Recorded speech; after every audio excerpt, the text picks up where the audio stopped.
میں تو اکثر کہتا ہوں کہ اللہ یقین اور آزمائش کے لیے نہ بس اپنے خاص بندوں کو چنتا ہے، اور جنہیں چن لیتا ہے وہ اللہ کے انتخاب پہ راضی ہو جاتے ہیں۔ پھر ہم ہر اس سانس پر یقین رکھتے ہیں جو اللہ نے ہمیں خود تک لے جانے کے لیے دی ہے۔ پھر ہم خود کو معاف کرنا سیکھ جاتے ہیں۔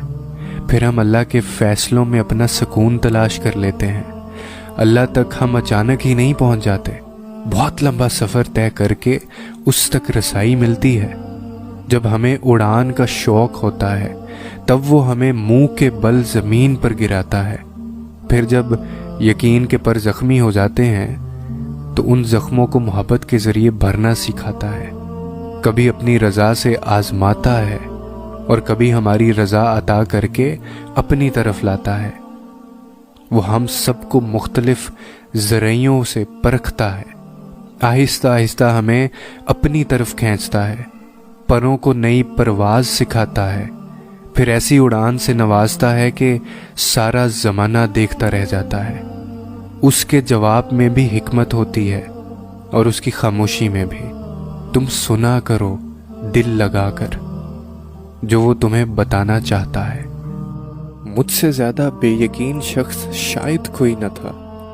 سنبھلنا میرے لیے کبھی بھی ایک رات کا قصہ نہیں تھا۔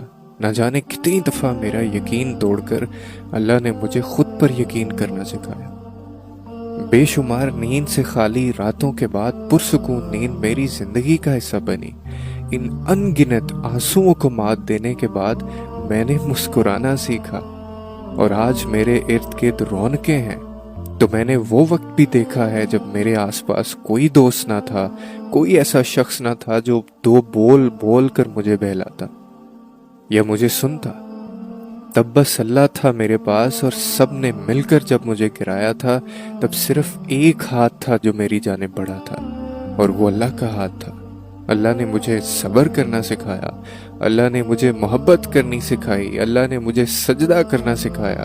میرے لیے کچھ بھی آسان نہیں تھا۔ ضبط کرنا، نہ من پسند چیز کو چھوڑنا، بہت وقت لگا تھا مجھے۔